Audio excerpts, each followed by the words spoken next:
Hi, hello, and welcome everyone to On the Safe Side, a monthly podcast hosted by the editors of Safety and Health magazine, the official magazine of the National Safety Council. My name is Barry Bottino, and I'm an associate editor at Safety and Health. With me this month is my fellow associate editor, Kevin Drewley. Hey there, Kevin. Hey, Barry. Well, our colleague and co-host Alan Ferguson is away on assignment as we record this month's podcast. We thank you all for joining us for this June 2025 episode, which is number 64, the same number, as you probably know, worn by 6 different players in the Pro Football Hall of Fame, or maybe just I know that. This month's episode is sponsored by SafeStart, and we'll tell you more about them a little bit later. Many of you out in listener land have had quite a journey into the safety profession. We ask that you don't keep that story to yourself. Submit your safety origin story or encourage a colleague to do so by emailing us at safehealth@nsc.org. In this month's episode, we'll examine some highlights from the June issue of Safety and Health magazine. Cristina Campbell Harris from Maryland Occupational Safety and Health will join us for our 5 Questions With segment.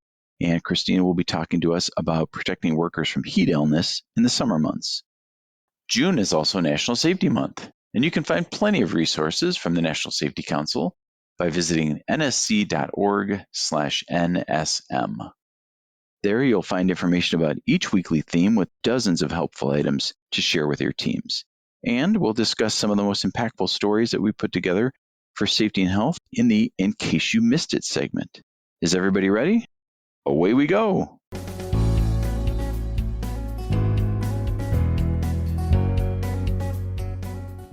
June means plenty of daylight here in the Midwest and elsewhere, and the Safety and Health team has been working sun up to sundown, bringing you the latest safety and health news.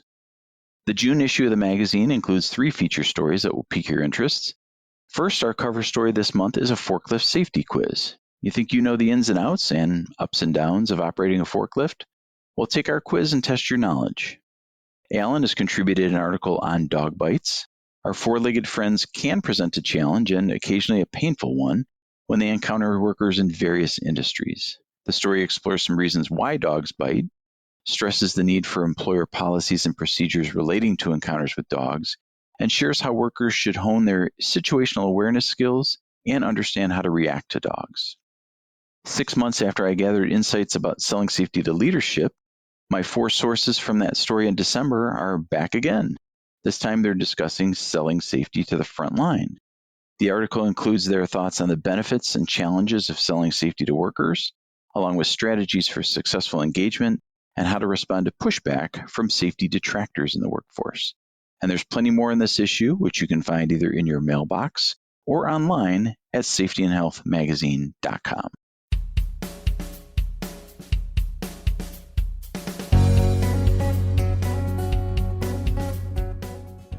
For over 25 years, SafeStart has been serving its clients with solutions to increase personal safety awareness and skills. During this time, the company has become a leader in human factors management.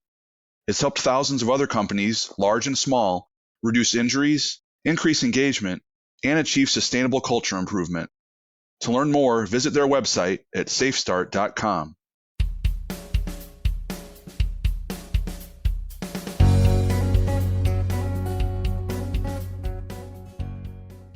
Experts from the weather forecast service AccuWeather recently predicted that summertime temperatures will be above the historical average throughout much of the country. They also say warmth could stick around at night, particularly near large metropolitan areas. Persistent high heat is a concern for outdoor workers, but heat can also be hazardous to indoor workers too. Here to discuss the impact of heat on workers and strategies for staying safe is Cristina Campbell Harris, Industrial Hygiene Supervisor in Labor and Industry for Maryland Occupational Safety and Health. Cristina, thank you so much for joining us on the Safe Side. Thank you so much for having me. To get started, what progress in worker safety and worker protections has Maryland observed since adopting its standard on heat illness prevention in September?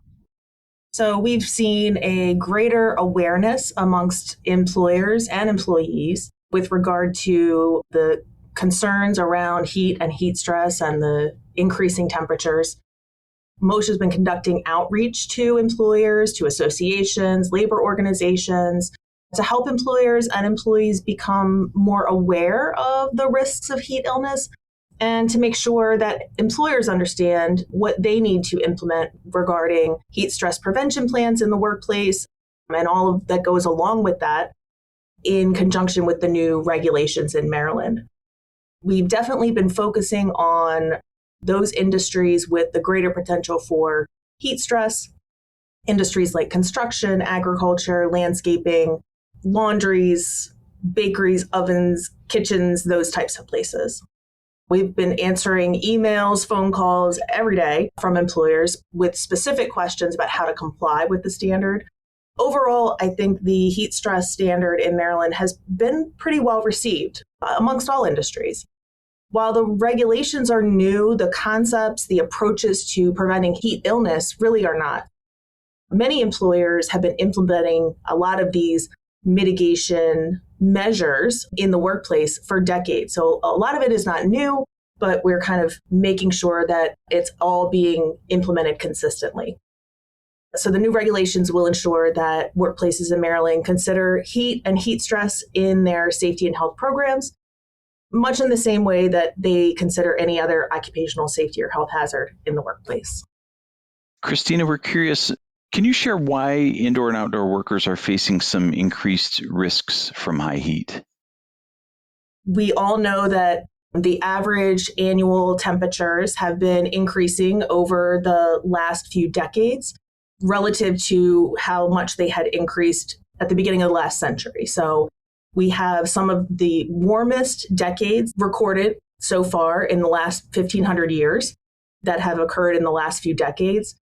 The average annual temperature in the US is expected to increase by another 2.5 degrees over the next few decades. And by 2050, we could see annual average temperatures, particularly in the Northeast, to increase by up to 4 degrees Fahrenheit.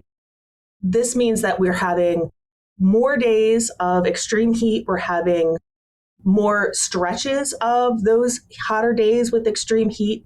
And particularly in urban areas, we know that we experience even hotter temperatures because of the decreased tree canopy. We have increased infrastructure. And so those urban areas become heat islands where the temperature difference can be 5 degrees or more compared to some of those suburban or rural areas. What steps can employers take to keep these workers safe? And with that, how do protections compare and differ between indoor and outdoor workers?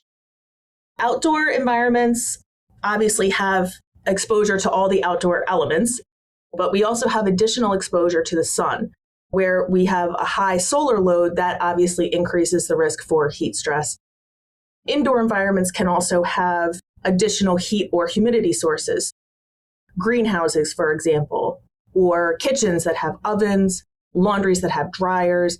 These are all types of indoor environments where there may be no mechanical ventilation, or maybe we don't have any kind of climate control. We're also adding to the heat and humidity in those environments and creating additional heat stress. The protections for indoor and outdoor workers are the same, regardless of location. The idea is we want to plan ahead. We want to monitor the work environment. We want to implement those controls to mitigate heat stress, train our workers, have those emergency response measures in place. All of those are steps that we can take to keep our workers safe. Cristina, we often hear about workers staying hydrated and the importance of hydration. Are there recommended levels and intervals for doing so? And can you kind of discuss those? When we are exposed to the heat and we are sweating a lot, we're losing a lot of liquid volume. As much as we are losing, we need to replace that volume. And what we want to do is replace that volume in small increments gradually over the day. So a cup of cool water every 15 to 20 minutes is what's recommended, because that's about what you could lose if you're doing a lot of heavy work, a lot of heavy sweating. What you don't want to do is wait until you're thirsty to drink. The potential is that once you are already thirsty, you are dehydrated and you're kind of behind the 8 ball. So we want to stay on top of that, maintain that volume. And helping to maintain that volume is important because it's going to help you manage the heat stress and that core temperature around the 98.6 degree mark, plus or minus about 1.5 degrees. So maintaining that blood volume is really going to help with that. As we close up with you, Cristina, what else would you like employers and workers to know about heat illness prevention? I think the main takeaways are that heat-related deaths and serious illnesses are preventable. While the temperatures are getting hotter, we have the tools that we need to be able to protect workers in the heat. Providing access to those tools and the knowledge to be able to manage heat stress are the keys to prevention.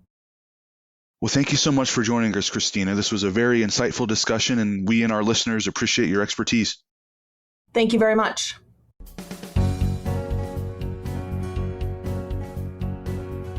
The summer months bring plenty of opportunities to get outside, go on vacation, and enjoy barbecues, sports, and much, much more. To make sure you're aware of any important stories you may not have seen while on break, we present the In Case You Missed It segment. And I'm going to get us started today, Kevin. There was a recent story on safetyandhealthmagazine.com about the use of AI among safety pros. And it was a survey by Wolters Kluwer. And what that survey showed is that they interviewed 162 EHS practitioners. And of those, 62% said that AI adoption in their EHS function was lower than in other areas within the same business, which I thought was pretty interesting because we all know how AI has become part of our lives now. And some other findings that were interesting is that 49% of respondents said they have active plans to invest in AI in the next year. So about half of you are going to invest in AI. On the flip side of that, 13% said they have no current plans to invest in AI. So it'll be really interesting to see where that technology goes. AI is kind of moving its way into a lot of functions. Kevin, I'm going to throw it to you. I know you've got some information about an agency you want to talk about. Well, Barry, if this segment were anything other than In Case You Missed It, the agency I might be discussing is NIOSH, because as we record this, and I'm sure it will persist into the coming weeks, there's been a lot about that agency in the news, whether it's legal challenges or congressional actions. And certainly we've been reporting quite a bit on the restoration of various parts of the NIOSH workforce and things of that sort. But actually, I'm going to talk about the agency that is the Chemical Safety Board, or CSB. It's another kind of small but mighty one that we report upon. And it was frequently a target for elimination during the first Trump administration. And while those talks haven't necessarily resurfaced, it continues to put out safety recommendations that are in part of the investigations at large.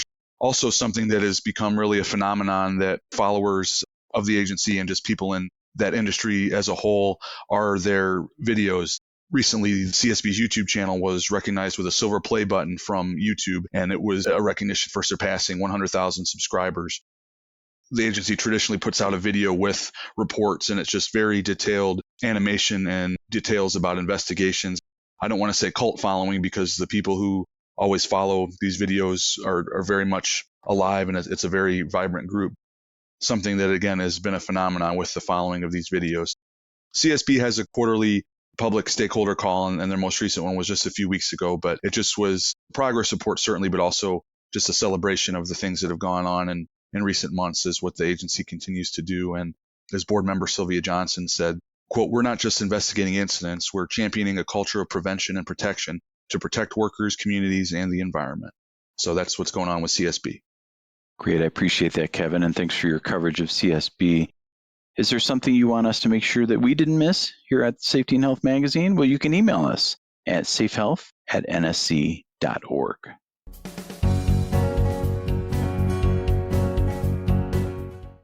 Thank you for joining us for this month's episode of On the Safe Side. We know your time is valuable, and we appreciate you spending some of it with us, wherever you choose to listen. Please visit our website, safetyandhealthmagazine.com/podcast, to check out any of our past episodes.